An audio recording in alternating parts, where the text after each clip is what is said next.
Hey, good morning, guys. It's February 25th, 2010. I'm going to do something a little different in this video. And this has been done by several people. I think Vision Victory's done it, and maybe Stella Concepts, maybe a few others. I went ahead and looked up some prices on some items in the 1930s. And it's kind of interesting that back then they priced 1 ounce of gold at $20. You've heard of a $20 St. Gaudens coin. It was worth $20 back then. Dollar was backed by gold. And you could buy, I made a little list here, you could buy a men's two-piece double-breasted suit for $19.75 back in 1930. And also you could, with that, you could get a Howard Deluxe silk-lined hat for an additional $2.85. So a little over $20, $22, $23, you could get a double-breasted two-piece suit and a nice top hat. You look pretty sharp for a little over $20. $20 paper money. And that was equivalent back then to 1 ounce of gold. It was the same thing. This was the same thing as this. Okay? And also back then, a lady's quality overcoat was about $16, and a boy's pants, and they called them breeches, I imagine, was $1.98. And if you shop for pants recently, they're $25 to $50 for a pair of pants. And it's interesting that if you go buy a suit, this $20 will you probably get out of the store with a pair of socks. Okay? With this. But if you go in there with this, you can buy that same suit that you could back in the 30s. So what has changed between this and this? This has maintained its value, increased in value, okay, or maintained. This has decreased in value because they printed so much of this stuff. Okay, that's I think the best example of how you can explain inflation and devaluation, and that's what they're doing. They're printing a lot of that. And also, you can get this maintains value also. You can hold value in silver also. This is a Canadian maple leaf. Actually, some of my favorite. Anyway, kind of interesting. And there's also some more news about Freddie and Fannie. You know them. They're in the last, the fourth quarter of 2009, they lost $7.8 billion. And do you remember when they said Congress was telling us that if we don't pass this $787 billion, or I know it's way more than that, but that was the specific bill they were talking about, that we would have 10% unemployment? Well, guess what? I mean, yikes. We're at 20% unemployment, and we passed that. So it tells me that they don't have a clue what they're talking about. It's a scare tactic. The FDIC is starting to get a little concerned. They're saying that they came out and said that there's over 700 banks that are on their troubled list.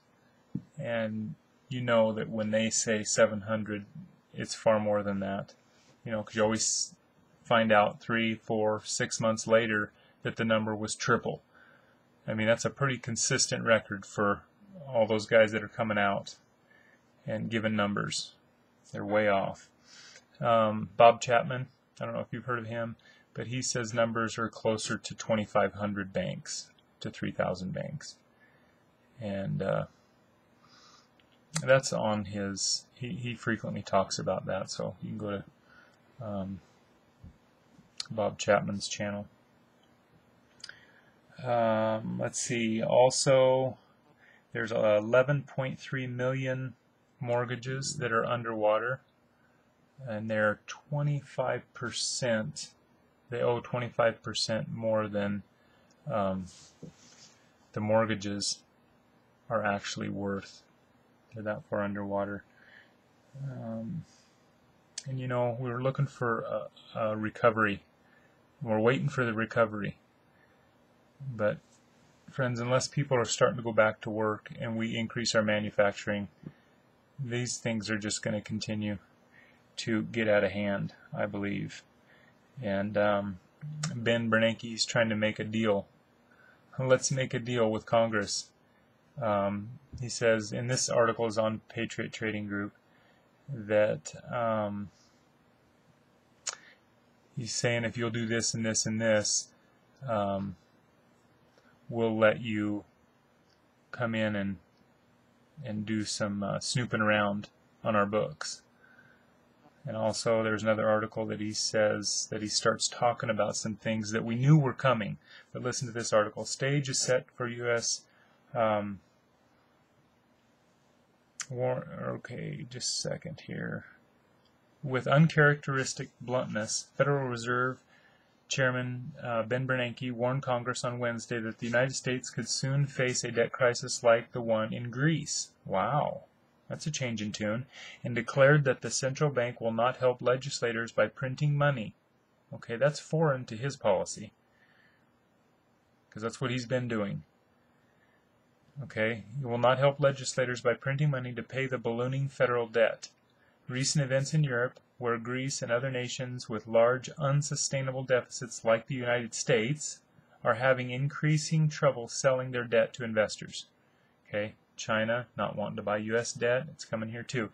Show that the U.S. is vulnerable to a sudden reversal of fortunes that would force taxpayers to pay higher interest rates, okay, on the debt, Bernanke said. Okay, so I believe here he's just cracking the door to give himself a little opening, okay, to do what we know he's going to do, and that's raise interest rates. And friends, I know we're headed there, because you can't pump trillions and trillions and 20-some, $30 trillion into, just print it out of oblivion and put it into banks and start letting it flow into the system and not have hyperinflation. It doesn't work that way. It's got to be accounted for somewhere. And so eventually that's going to come out. Pretty interesting. I think we're going to see, 2010 is going to be a really interesting year. Not just economically. I think other things are brewing. You know, you hear all the news. Either if you watch mainstream media, you have a certain mindset. And if you watch non-mainstream media, which I recommend, you have another mindset. And you have two people that are of these two mindsets talking together, and there's just a clash. You know, because one says this is clear over here, and the other one is clear over here. Everything's going to be rosy, and this one over here is things aren't going to be rosy. They're not going to be good for quite a while. And it makes you wonder why that is. Why there's such a big discrepancy in the news. I have an idea, but also.